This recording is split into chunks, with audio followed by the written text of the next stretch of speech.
Gracias por continuar con nosotros. Me place presentarles a un amigo. Me dicen que es el empresario más exitoso que hay en República Dominicana. Habitual a @meridiano_CNI. Me complazco en saludar a don Celso Marrancino. Gracias por lo de próspero, debe ser por lo que debo. Yo tengo informe fuerte. Debe ser por lo que debo. Mire, a usted como que no lo conoce mucha gente aquí. Lo conocen, pero no lo conocen. No. ¿Por qué le digo? Yo no sabía que usted tenía tres hermanos. No, yo no tengo. Sí, yo tengo Tres hermanos. Vi varones los tres. Sí. Que su mamá es más famosa que usted. Sí. Pero mucho más famosa. Mucho Yo más me que puse a ver las distinciones que le han hecho a doña Mary Pérez Marrancini. Y usted no me dice que tenía sangre española, por un lado. Usted es una incógnita para mí. Española e italiana. Sí, entonces es una mezcla. Usted es latino. Latino. Con un chin de árabe, Exacto. por algún lado. También. Bueno, pues los españoles también, ¿verdad? No, mi abuela era árabe. Usted está por todos lados, Por todos pero usted lados. es internacional, europeo De y... todo. Mire, Pero sobre todo dominicano. déjeme, ¿qué usted siente? Porque yo me sorprendí, doña Mary, yo sé la labor que hace en el centro de rehabilitación desde que yo estaba chiquito. Sí. O desde antes yo de nacer. No, ella tiene 51 años realizando esa labor. La rehabilitación tiene 53 años. 53 años. 53. A ella le otorgó Juan Pablo II la Orden San Silvestre Papa. La Orden Soberana y Militar de Malta. Le dio la medalla al mérito militense. Así es. Y también ha tenido aquí la Orden Duarte Sánchez y Mella, también los Rotarios Internacionales, la Paul Harris, munícipe distinguida de la ciudad de Santo Domingo, doctora de Humanidades Honoris Causa en la Universidad de Puerto Rico y aquí en la Universidad Mundial Dominicana también. Cuando usted ve todos esos homenajes que se le hacen a su mamá, ¿qué siente Celso Marrancino? Satisfacción. ¿Usted la acompaña cuando...? Sí. Sobre todo, yo creo que yo tengo una gran satisfacción. No solamente eso indica el gran trabajo que ella ha hecho, de una situación que otros considerarían de tragedia y que realmente, pues, lo que sucedió en mi familia, que fue mi caso, que me dio polio a los 4 años. A los 4 años. A los 4 años, pues, se convirtió en una solución para miles y miles de dominicanos que no tienen los recursos, como en su momento lo tuve yo gracias a mi abuelo Celso, que permitió que yo recibiera los mejores tratamientos en los Estados Unidos. Y rehabilitación, mucha gente no tiene idea de lo que es rehabilitación. Rehabilitación da 1.2 millones de consultas al año. Rehabilitación tiene 33 filiales alrededor de todo el país y realmente la labor que se hace va hacia la clase más necesitada, porque el que tiene dinero no va a rehabilitación. Sí. El que va a rehabilitación es... ¿Y su mamá va constantemente? Ella va todos los días. Eso es parte de ella ya. Sí. Y por supuesto ya no va con el horario que iba antes, que llegaba a las 8 y tal vez se quedaba. Ella llega 9:30, 10 y está como hasta la 1 de la tarde. Su mamá tiene 91 años y hace todo eso. Cumple 92 este año. Sí. Y se mantiene activa. Muy activa. Dios se la bendiga. Yo tengo que esconderle a veces algunas actividades porque ella no lo sabe. Pero espérese. Ojalá que no lo oiga. Vamos a hablar de su mamá ahorita, pero yo quiero que usted me diga. Cuando le dieron la Orden San Silvestre Papa, fue Juan Pablo II que se la dio, se la entregó. Y usted estaba ahí con Juan Pablo. No, yo no estaba en esa ocasión. No lo invitaron. Yo no recuerdo en qué momento. ¿Y qué le contó su mamá de eso? ¿Ella habló con Juan Pablo? Sí. ¿Qué le dijo Juan Pablo al momento de...? No, usted sabe que los papas no hablan mucho, y sobre todo, ahora sí tenemos un papa que es más abierto. Pero no, yo tuve el honor de conocer directamente a Juan Pablo II en el año 99, en una visita con el presidente Fernández en su primer periodo, que yo era presidente del CONEP. Sí. Realmente una figura impresionante. ¿Usted le habló en inglés o en español? En español.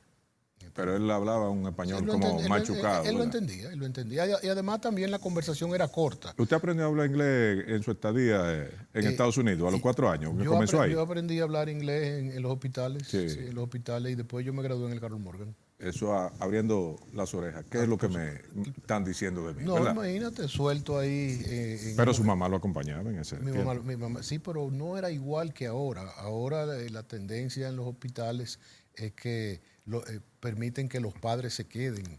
E incluso, en mi caso, tengo un nieto que ha tenido que ser hospitalizado varias veces y los papás le permiten hasta quedarse a dormir en la habitación. En esa época no. No, En usted esa se época- quedaba solito ahí en el Bueno, hospital. te dejaban ir a visitar en la tarde, pero yo sí, solo prácticamente el día entero con los demás pacientes. ¿Lo de industrial usted lo hereda de su abuelo o de su papá? De mi abuelo, de mi abuelo Celso. Él era el dueño de Paseo Sellete Vida y Campeón. Campeón. Y usted su administrador. No, yo fui gerente de producción realmente. Sí. Ahí lo motivó. Su abuelo era loco con usted porque le pusieron el mismo nombre a usted. Mi abuelo, yo iba pequeño con él los sábados a la fábrica y todos los sábados iba con él, Ok, le pusieron el mismo nombre. exactamente. ¿Y por qué le pusieron Celso José Marrancini Pérez? ¿Usted no dice que se llama José? José por uno de mis tíos, por el hermano de mi papá que se llamaba José del Carmen. Su papá murió en 1990. A mí Celso José me llamaban cuando yo trabajaba en Celso Pérez, porque Sí. éramos varios Celsos. Entonces, para distinguir. Y tenían que distinguirnos. Por ejemplo, el mayor de mis hijos se llama Celso también. Sí. Entonces, pero ese es Celso Juan. Y tengo un nieto que se llama igual que yo, Celso José. Ya, ese es su derriengue. No, todos mis Lo nietos. va a meter en problemas. No, tú sabes que todos los nietos se quieren, cada uno con una peculiaridad, y sobre todo cuando tú llegas a tener 14, como tengo yo. Usted tiene 14. 14, pues todos son una chulería. Yo leí algo de su mamá. ¿Cómo usted se lleva con sus hermanos? Muy bien. Constantino, No, Alfredo y Andrés. Constantino murió en ¿Sí? en el año 95 de un infarto cardíaco, desgraciadamente. ¿Usted es el mayor? Yo soy el mayor. Y entonces Alfredo y Andrés. Alfredo es el tercero, Alfredo es arquitecto y Andrés es abogado. Y se relaciona, pues yo sí, veo sí, que sí. su madre habla de los encuentros de ustedes sí. los domingos. Sí, y sobre todo con Alfredo. Y con la salida de usted, que yo no sabía eso, a Constancia Jarabacoa No, y a no, Juan Dolio. No, a Constanza es con Andrés. Ah, ok. A Juan Dolio es con Alfredo y a Jarabacoa es conmigo. ¿A usted le gusta Jarabacoa? Sí, yo estoy yendo a Jarabacoa. Mi abuelo construyó, mi abuelo Celso, en el año 44. ¿Y por qué en una entrevista ya se fijan las escapadas de Celso, dice? Digo, pero Celso es rumbero porque le gusta estar en la cosa. No, escapada, yo realmente no sé a qué tipo de escapada, porque yo siempre he sido muy tranquilo. Sí. En cuanto a fiesta y eso, sí, yo Sí. extremadamente tranquilo. Yo no bebo, empezando. Pero por su ahí. mamá siempre está con usted. Yo O definitivamente- lo busca usted, ¿verdad? Eso sí. Y yo uno de los placeres que tengo ahora de devolverle a mi mamá lo que ella hizo por mí en mi rehabilitación, ahora pues indudablemente siempre estamos juntos. Y estamos juntos en rehabilitación, estamos juntos en la casa, realmente la ayudo en todo lo que tenga que ayudarle. Yo creo que eso es algo que hay que agradecerle a Dios, que uno pueda devolverle a su padre lo que ellos han hecho por uno. Y su mamá parece un ser maravilloso. Totalmente. Ella dice que sus nueras y ella, buenas relaciones por Sí, todos los lados. muy buena relación con todos. Ya es una familia larga. Imagínense, nada más de mi lado somos 28. ¿Cuál ha sido el momento más triste de usted en su vida? Así que yo recuerde la muerte de mi papá y la muerte de mi hermano Constantino. Y todo en la misma década, ¿verdad? 93 y 95. 93 y 95. Sobre todo la de mi hermano Tinito, Constantino, nosotros le decíamos Tinito, porque me tocó la parte dura. Yo llegaba de viaje ese día y yo llamé a mi casa y me contestó la esposa, novia en ese momento del segundo de mis hijos. Yo le dije, qué raro que tú estés en mi casa a esta hora. Pues eran como las 10 de la noche. Y me dice, no, que hay uno de sus hermanos que está muy malo. Indudablemente mi tendencia es llamar al segundo de mis hermanos, que era médico. Sí. Y cuando llamo a la casa, me contesta el segundo de mis hijos y me dice, mira, tío Tinito se murió. Entonces, ir a contarle eso a mi mamá. Mi mamá había estado de viaje, yo llegaba de viaje, eran como las 2 de la mañana. Y entonces ella me empieza a contar del viaje. Y yo le digo, ¿y tú llegaste? ¿A qué hora tú llegaste? Le digo, mami, son las 3 de la mañana. ¿qué tú haces aquí a esta hora? Digo, mira, Tinito está muy malo. Yo no le dije en ese momento que había muerto. Y eso fue realmente un momento extremadamente difícil. Fue difícil también, usted sabe que para ella, Vicenta Peñán en rehabilitación, fue como una hermana. Bueno, yo le decía a ella que eran Santo y Domingo porque andaban siempre juntas. Siempre unidas. Sí. Decirle que murió, la muerte de Monseñor Amancio, que para nosotros fue un familiar. Monseñor comía en mi casa y su mamá cuando venía de vacaciones se quedaba en mi casa. Esa persona parece ser un ser extraordinario, porque cuando yo le hice la primera entrevista al padre Masalle, que le llegué y le pregunté en un momento, ¿con quién usted hacía buena Con química? Monseñor Amancio. Sí, pero cuando, Fuera de serie. cuando giró en torno a él la conversación, yo le veía como esa luz de agradable de las cosas. Era una persona fuera de serie. Siempre fue, Un ser humano, ¿cómo se llama? Obispo auxiliar. obispo auxiliar. Tenía un hermano mellizo. No, y que no era cura. idéntico. Y no era, Sí, también. también. Y era muy simpático porque entonces cuando venía, daban misa juntos y entraba la gente y empezaba a restregarse los ojos a ver si estaban viendo doble. Porque eran idénticos. Y daban las misas juntos. Cuando venía de vacaciones, venía aquí el hermano y se llevaban, ¿Él era español o italiano? no, los dos españoles, pero el otro hermano vivía en España. Sí.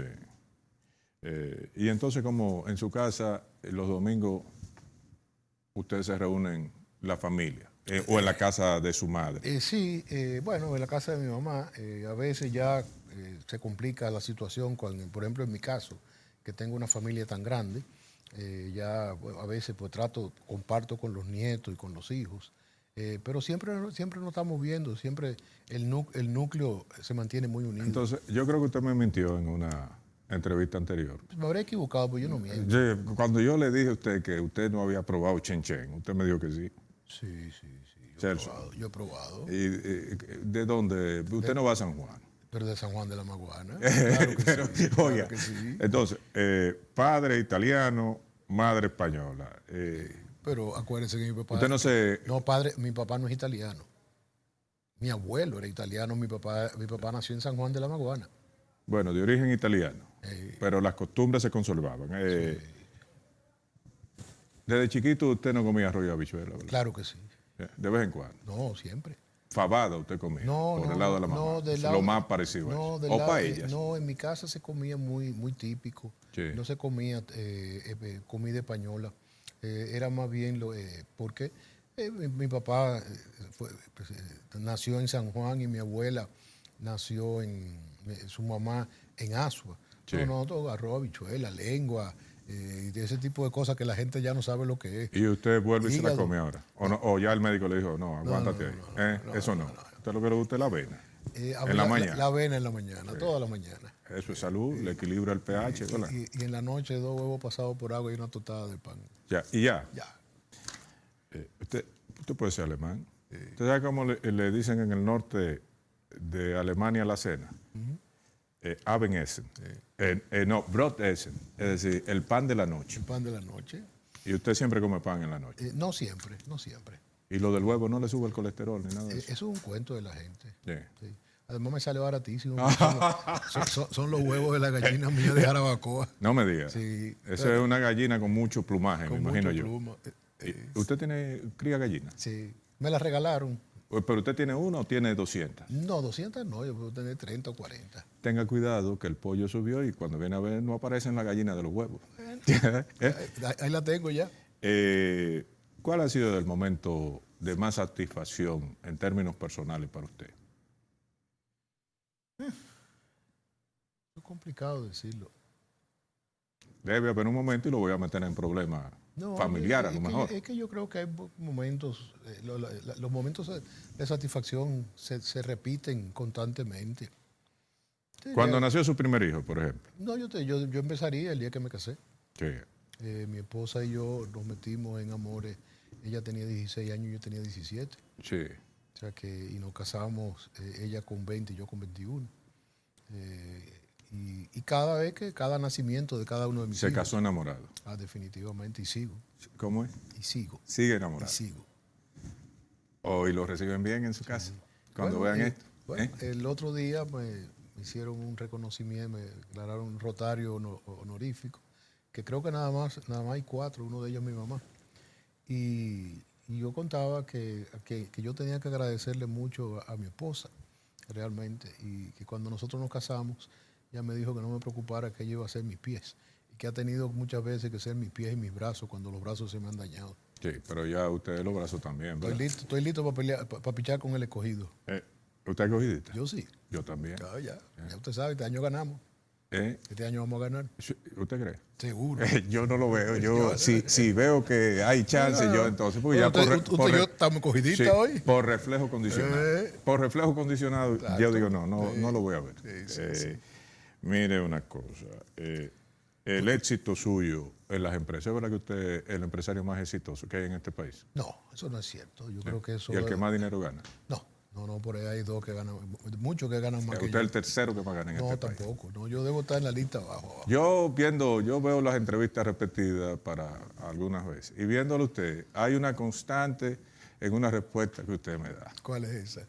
Cuando yo le digo, la cosa está bien, bueno, usted está ganando mucho dinero. No, yo para distraerme.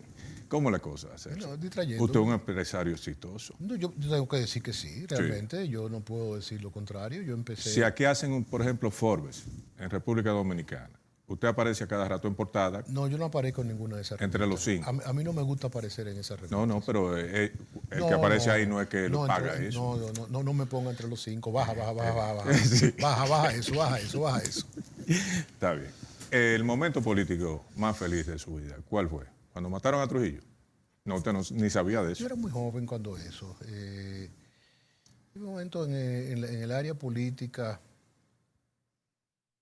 yo te diría que en el año 2004 uno venía muy preocupado del rumbo de la economía, con el colapso de los bancos y cómo venían las cosas. Se había perdido el 23% y pues el entusiasmo que generó el retorno de Leonel Fernández, la confianza, yo diría, y no por política, sino por economía, porque yo no soy político. Sí. Político Usted partidista. era político ya, ¿no? Sí, pero yo no soy político partidista, todos somos políticos. Sí. Y en ese momento yo creo que había una euforia de que las cosas iban a cambiar. El primer gobierno del presidente Fernández fue un gran gobierno. Sí, el segundo, ¿verdad? En términos históricos. El primero, me estoy refiriendo al 96-2000, Okay. al 96-2000, donde a mí me tocó compartir con él mucho, no como político ni como funcionario, sino como presidente del CONEP. Como político empresarial. No, como presidente del CONEP. ¿Qué es un político empresarial? ¿Usted era el que diseñaba o parte de los que diseñaban como la política? sindicalista empresarial. ¿Por qué a usted le gusta tanto esa palabra de sindicalista? Porque la verdad eso es lo que uno es un sindicalista. ¿Usted tiene sindicato en sus empresas? No le hace falta. Porque ellos tienen más de lo que tendría en un sindicato. Usted está bien, usted paga bien, ¿verdad? Sí. Y me llevo muy bien. ¿Paga bien o no paga bien? Muy bien. Y me llevo muy bien con los sindicalistas. Yo tengo ¿Con los aspirantes a sindicalistas? No, muy bien, con Gabriel y con Pepe y con todos ellos. Yo tengo un cuento muy bueno y es, en el primer periodo en el presidente del CONEP, me montan un piquete cuando el CONEP estaba en la Santo Domingo Moto. Me llaman y me dicen, no venga, que hay un piquete aquí abajo. Digo, no me llamen a la policía, déjenlo tranquilo. Y decirme a mí que no vaya es como llamarme y decirme que vaya. Ponerle miel a una abeja. Una vez me quito el saco y la corbata, entonces estábamos discutiendo los aumentos salariales. Y yo me meto en el medio y digo, yo quiero un cartelón también, pero yo quiero que me aumenten el salario. Yo me acuerdo que Pepe Abreu dice, ¿y este loco? Y entonces yo digo, vamos arriba, que aquí hace demasiado calor, vamos a bebernos un café. Y a partir de ahí yo desarrollé una relación con ellos, porque yo creo que somos lo mismo, somos trabajadores todos. Uno de un lado y otro de otro. Y nada más hay una sola cosa que nos divide, que no debía de dividirnos nunca, que es el asunto salarial. Porque yo creo que todo el mundo tiene que tener un salario adecuado y el salario se devuelve en desarrollo. ¿A qué sindicalista usted admira? A Gabriel del Río. ¿Sobre todos? Sobre todos. ¿Por qué? Porque es muy moderado, porque es un sindicalista que ha mantenido su filosofía de sindicalista, es un sindicalista que no se ha aprovechado de las posiciones, es el mismo humilde sindicalista desde cuando empezó, no tiene riquezas, o sea que a sus 80 años Gabriel sigue tan activo como cuando era social cristiano a los 20 y pico, que yo, por supuesto, yo no lo conocí en esa época. Usted mencionó el momento más feliz en términos de su trabajo, el 2004. Pero Yo no diría más feliz personal, yo diría para que, la que- clase, que había una esperanza después de la gran crisis bancaria, donde todos estábamos quebrados. sí. Pero entonces, cuando usted estaban todos quebrados, ¿cuál era el sentimiento del empresariado, de usted mismo? ¿Cómo usted, un hombre que ha trabajado su vida entera y que parece que es positivo, generando muchísimas riquezas, y de momento entonces sigue con el mismo método, pero entonces las cosas no funcionan porque ya las variables han cambiado, porque las reglas de juego usted no sabe cuáles Cosas son? que uno no controla. El sentimiento de un empresario en ese momento, ¿qué era? De frustración, definitiva, y de preocupación. La primera preocupación es una responsabilidad del empresario, es mantener la empresa, porque Sí. la empresa mantiene el empleo y uno tiene una responsabilidad frente a sus accionistas también. Entonces, yo en esos momentos son momentos difíciles para cualquier empresario, sobre todo cuando uno no tiene la posibilidad de cambiar el rumbo de la empresa, porque si tú tienes una crisis en el país, que es una crisis que no es responsabilidad del empresario, si tú tienes una crisis en tu empresa, tú dices, bueno, yo tengo que tomar estos correctivos y los tomas. Pero fueron momentos difíciles. Y al momento de surgir esa crisis y usted mirar con escepticismo el futuro, tuvo que despedir personas. No, gracias a Dios no. No. Y un momento difícil también fue en el año 90, cuando la gran devaluación Sí. del 100%. Eso fue un momento extremadamente difícil, donde no había dólares. Yo recuerdo que uno tenía que depositar los pesos en el Banco Central y no había liquidez en la banca y nosotros depositamos una cantidad importante por lo que era esa época. Estaba la tasa de cambio al 6 por 1 y el Banco Central lo devolvió al 12 por 1. O sea que de la noche a la mañana lo que tú habías depositado se convirtió a la mitad. Yo tenía en esta semana a la vicepresidenta ejecutiva de la AIR, Cice Almanza. Vi la entrevista. Mire, ella me aprendió un concepto ahí, a lo mejor ustedes lo manejan a diario, pero yo quiero que usted abunde sobre ese concepto. Ella habla de fluidez pautada por parte del Banco Central, cuando yo inclusive le hice referencia a la narración que usted hace sobre cuando usted necesita dólares y este tipo de cosas. ¿Qué es lo que es eso? Fluidez. Que yo le dije, eso es sinónimo de escasez. Bueno, eso yo creo que a veces hay que reconocer que Héctor Valdés, como una forma de evitar una devaluación, o sea, él no controla el gasto corriente. Tú tienes en la economía muchas variables. Tú tienes los ingresos. Y uno tendría que decir, y yo sé que a mucha gente no le va a gustar lo que yo voy a decir, pero hay dos recaudadores ahora muy eficientes. Tú tienes a Magín Díaz y a Enrique Ramírez. Entonces, por el lado del gasto, eso le toca a Donald Guerrero. Yo no quisiera ser Donald Guerrero. ¿Por qué? Bueno, muy sencillo, porque él tiene una situación que él no puede controlar. Porque el gasto, aunque él quisiera y tiene la capacidad para hacerlo, él no lo puede hacer porque aquí las instituciones gastan como le da la gana. Entonces, tú tienes por un lado a veces ese problema. O sea, el encargado de recaudar después se encuentra con un escándalo de gasto. Y entonces eso pone a la población crispada. O sea, tú, por ejemplo, si a ti te están cobrando impuestos y de repente tú ves el escándalo de la onza, tú dices, oye, pero mis impuestos ¿para dónde van? Porque tú puedes poner ejemplos de sociedades europeas donde te cobran el 50-55% de impuestos de tus ingresos, pero todo está cubierto. Y tú has vivido en Alemania, Sí, tú lo sabes. sí. O sea, tú vas a una de esas sociedades, la educación, el transporte, viviendas a largo plazo, Celso, seguridad social. ahí hay una ley que se llama el Kindergeld, el dinero de los niños. Que usted no tiene, bueno, usted nada más tiene que empadronarse y automáticamente, por cada hijo que usted tenga, independientemente de que lo pueda mantener o no, ese dinero le llega al banco mensualmente. Claro. hay un ministerio que es el que se encarga de eso, que ojalá algún gobierno en el país aplique y funda una serie de direcciones, ministerios y demás que se llama el Ministerio de la Familia. Y en ese ministerio está desde la ayuda social hasta la aplicación de leyes para vivir en comunidad. Pero volviendo al tema, en la intervención de Circe Almanzar, yo quejándome de los precios de los combustibles comparado con Florida y Estados Unidos, y hace una afirmación de que aquí se paga casi 2 veces más de impuestos que de producto en el caso de los combustibles. Es así. El otro día, de todas esas cosas que te llegan por las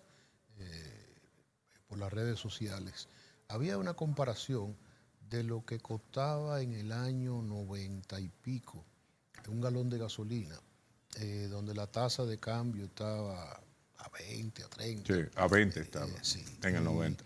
Y el galón y el precio del barril de petróleo estaba similar a lo que está ahora. En esa época costaba 95 pesos el galón de gasolina y hoy el galón de gasolina cuesta 215, 220. No, 240. Bueno, indudablemente el costo de refinar, para ser justo, ha aumentado. Ha aumentado. O sea, la gasolina como producto ha aumentado. Entonces no es justo decir eso, pero definitivamente... Pero lo que sí es justo decir, destacar, que yo creo que deberemos estar en Guinness, que un impuesto casi duplique lo del producto. No, y no solamente eso, nosotros tenemos el precio de combustible posiblemente más alto de la región. ¿A qué Andy Dauager no te saca un cuadro de eso? Porque nada más saca los cuadros por lo que le pagan. ¿Él lo saca o se lo da a alguien para que lo saque? No, él lo saca, pero se lo piden que lo saquen y le pagan por eso. Sí. Sí, muy bien. ¿Y cómo se refleja el impacto de los precios en las empresas dominicanas? En el caso suyo, por ejemplo. En la competitividad se refleja. Usted tiene que subir los precios. Ahora, mira, yo siempre he sido de la idea de que el precio de la gasolina en un país como nuestro debe ser alto, porque es un impuesto que no se evade. Pero tu problema está en qué se usa ese impuesto. Y ahí volvemos a lo que yo te decía de la dificultad del recaudador y del que debe controlar el gasto, que le es muy difícil controlar el gasto. O sea, yo no quisiera ser ministro de Hacienda de este país. ¿Por qué? Bueno, porque tiene una responsabilidad inmensa sobre sus manos que no puede controlar. Como le pasa al mismo presidente. El presidente muchas veces debe sentirse frustrado. ¿Por qué? Bueno, porque el gasto se le va de la mano. Este es un país populista. Los propios presidentes entienden que si reducen el gasto pierden popularidad. Y no es así. Yo creo, y eso pasa no solamente a nivel presidencial. Mucha gente entiende que si hace las cosas que tiene que hacer, pierde. Mira, yo comentaba hace un rato con un amigo que me fue a visitar el caso de Abel Martínez en Santiago. ¿Qué pasa con Abel Martínez? Lo que ha hecho en Santiago. ¿Ha transformado Santiago? Totalmente. O sea, quitó los boneros, limpió las aceras y está haciendo lo que tiene que hacer. Pero tú haces una encuesta y no sale mal. Sale ¿Por qué? bien. Claro que sí, porque la inmensa mayoría de la gente reconoce cuando las cosas se hacen bien hechas. Y aquí el alcalde de aquí está haciendo su trabajo. Está haciendo su trabajo. ¿Y usted tiene constancia de los otros síndicos periféricos al Distrito Nacional de la provincia? No, realmente no. ¿Usted no pasa por ahí? Bueno, si paso no me ocupo. No se fija en No eso. pendiente. Yo sí sé que David está tratando de hacer su trabajo. Yo diría que el Distrito Nacional es más difícil que Santiago, pero con Abel Martínez hay que quitarse el sombrero. No ha tenido miedo de quitar boneros. Yo fui a Santiago el otro día y me quedé impresionado. Y aquí también la limpieza, a pesar de la desgracia de Duquesa, que es una verdadera desgracia, que no es una herencia que le tocó a David y que tiene que hacer lo que tenga que hacer y partir el cocote del que tenga que partirle el cocote y olvidarse de eso. Aunque sea usted. Si yo tuviera Duquesa también tiene que hacerlo. Ahora yo no tendría Duquesa en esas condiciones. ¿Y no le llama la atención incursionar en esa área de reciclaje y demás estamos en eso en Santiago, en Jaina. Estamos trabajando en un proyecto de una planta de energía con basura. Ya.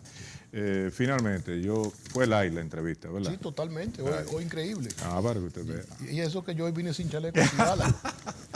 Mire, y lo de primaria y abierta y cerrada, que ya el tiempo se me acabó. ¿Cómo usted ha visto? Yo sé que usted está con las primarias cerradas, con el ejercicio de los partidos a lo interno. Pero todo este espectáculo que se brinda a la sociedad dominicana, ¿usted me lo puede resumir? Es penoso realmente. Yo creo que el hecho de que nosotros estemos discutiendo a esta altura de juego y que nosotros no estemos discutiendo problemas reales mucho más importantes, como proveer de más recursos a salud pública. Hemos visto como en los últimos días han muerto 40 niños y no es por culpa de la incumbente, que yo la considero muy eficiente, pero no tiene los recursos. No tiene los O recursos. se emplean mal los recursos, porque tal vez le dan los recursos y lo emplean en otra Bueno, cosa. tal vez no es culpa de ella, tal vez es culpa del mismo populismo que sufre este país. Porque ¿Y cómo se llama ese populismo? el populismo que está acabando con el país. No me diga el nombre. No, Don Celso. es un Don populismo Celso. heredado. Sí, no, pero ¿Tú no recuerdas que en el gobierno de Hipólito Mejía al chofer de la ambulancia se le nombró director del hospital? Le iba a preguntar, Y eso o sea, pasa, me acabó el eso- tiempo, pero sí se me dice que aquí en CDE, y usted lo debe conocer, hay un departamento de energía nuclear, un viceministerio. ¿Será en CDE o será en Minas, no, en Minas. en Energía y Minas, sí. Y es verdad. Yo creo que sí que lo hay. Sálvenos Dios. Volvemos el lunes, amigos. Recuerden que esta tarde estamos en Estudio 88.5 frecuencia modulada de su dial en el Interactivo CNI, que esta entrevista, como tantas otras, y los comentarios, usted lo puede conseguir, verlo de nuevo o verlo por primera vez en Canal Nacional de Informaciones CNI en YouTube. Si le gusta la página, suscríbase y recomiéndaselo a un buen amigo. Bye bye.